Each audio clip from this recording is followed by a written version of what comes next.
Good morning, everybody, and welcome back into the second episode of building Hyrule Castle in Lego. And how do I put this nicely? I started over. So I was doing a lot of thinking, and I do mean a lot of thinking. I walked around in the castle for another couple of hours in game, and I discovered one crucial fact, and that is I was not going to work with the scale. You know how I built off this little like rock cliff? If you've watched that one, you know what I'm talking about. It was totally the wrong scale. And I thought to myself, well, how am I going to make sure that it's actually in scale?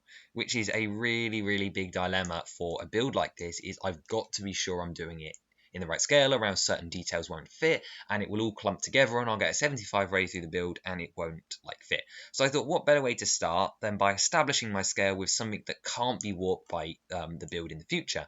And I chose the top of the castle, because if I decide that this is the top, I can just work down, and that should work from there. So here's what we've got so far. So I've started right at the top of the tower, right where the first Korok will be when I get around to doing that. And you can see here I'm using a various lot of pearl gold pieces. We're using the quadruplex piece, or as I like to call it, and then you've got this bar piece down here, which comes down to a cone, which then gets slightly bigger. We're using some more spiky bits, and these are the best that they could do at like the eagles in like a small scale. So if you see what I mean, like these are like the wing birds, like the loft wing crest that appears on the castle, and they're all coming out the side with the gold bits. I spent a long time climbing up this thing. They're like all the feathered bits that appear on the castle. We then got it coming down into a cone before we enter into this dark blue roof color.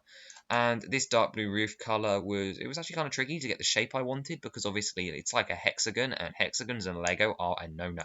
So in the end, I took the executive decision to make this part of the top square, and then we descend into hexagon as soon as we hit actual tower segments, which we'll get to in a minute. Up here we have the brown door, which is obviously the secret door that appears in the castle, like, you know, the one that was supposed to have a room behind it but then doesn't.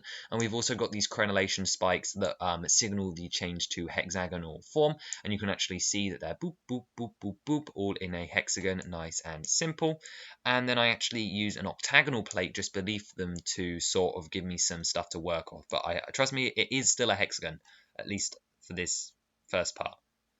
Um, then we move down into the bell segment, and actually if I need to come into this submodel so I can actually hide things for you so you can actually see inside. So let's just go inside my layering. I want to point out that it's actually very, very hard to build upside down. Building back down from the top is incredibly difficult.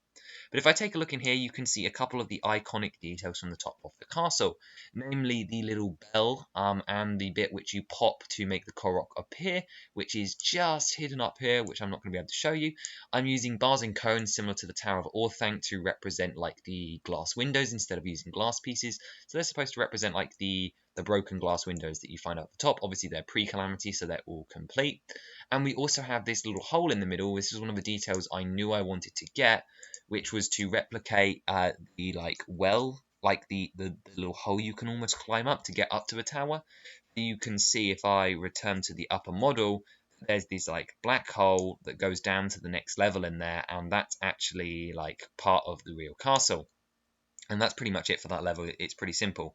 But then moving down actually onto like the super interesting one, or at least to me, let's first finish up with that, like the well. So this section here is like the small section of that. So how to explain it? The castle gets bigger after this, and we're actually going to build that portion today, so I can show that off.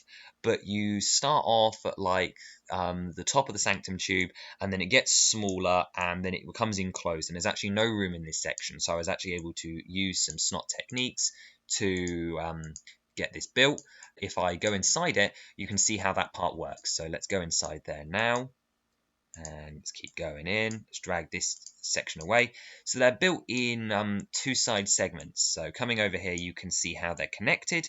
So you've got this pillar here, which does all the snot work. You can see that there are these 1x2 bricks that go into the sideways. And what I've used is the elevated 1x2 plate with rails on their sides to create this X pattern, which does actually appear on the tower. I will try and find a reference image for you on the screen now. And that allowed me to build those, and then they've got some snot work leading on to these cheese slopes, which allow them to fit on the actual tower. Now, as I mentioned, obviously taking that off again, you've got your tube in there, which is where Link would climb, and I'm aware a minifigure wouldn't fit in there, but there is only so much I can do at this scale. We're still aiming for minifigure scale, however, it's what I'm calling pseudo-figure scale.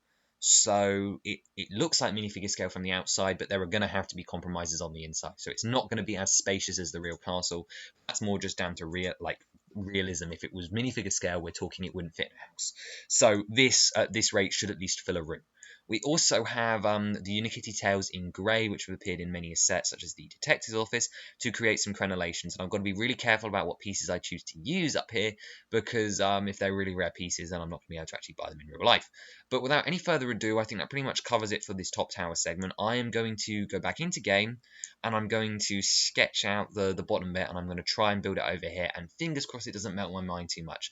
As much as I like this idea of starting on the top, it may just be too hard. Right, and here it is. So here's the next tower segment, and strangely enough, it's ended up slightly smaller than the other one, and that was to keep the hexagonal shape. So what will probably end up happening is I'll end up building it out. But this is, again, more of a prototype. I need to do some more thinking about how this is going to work, because let me tell you, it is so tough to build downwards. I don't know what it is. Something about having to work out what's next below you is so much more difficult to me than building up, and it's been a real struggle. But either way, I've got to the next point where the tower expands. So once again, we're back to windows. So this is that level where you actually would climb up through here. There's a floor up here.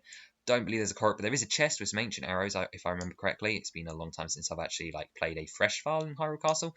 But anyway, the most interesting part about this is obviously it's a repeating design. I've left studs here so I can fill in all the gaps and such, and so that I can add interesting things to the outside. But the most interesting thing is this, and this is where the tower is going to expand to next. And you've got these little crenellations with some detail on, and they mark the next stage down. I'm going to put my concept art that I've been working with up next, as well as a picture of where I'm talking about in the castle, because it's really hard for me to explain. But they mark the next point where the tower comes down from these, and then this is where we start to spiral out into the rest of the tower. But although I've done this and I still want to be able to use this, I think I'm going to have to take a risk and start from the bottom again. And I know this is a second week where I've done this, but I promise that next week will be our final thing. I've got the perfect idea that will work, and hopefully I'll still be able to reuse the majority of this element, because the scale should be the same. It should just make it slightly less confusing for me to actually do. So I hope you guys can appreciate that and you've still got something out of this. But next time we'll be starting for real down at the bottom in my favourite room in the entire castle. And I think you guys will really like to see that. I've already started work on it. It's pretty cool. In comparison, let me tell you, so I was filming this all in one day. I built this, got so fed up with building like this that I went and built the other thing, and I built way more in half the amount of time. So the other one's definitely better, or I like the other one more.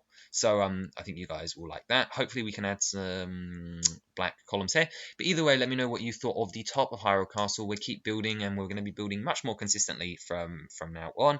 I'm really pleased with how this series was doing, and I hope you appreciate the fact that I'm just trying to find my footing of how I want to design such a behemoth, and that it will be worth it in the end. So let me know what you thought, as well as any more details that you don't want me to miss out of Hyrule Castle in LEGO, and I will see you next time.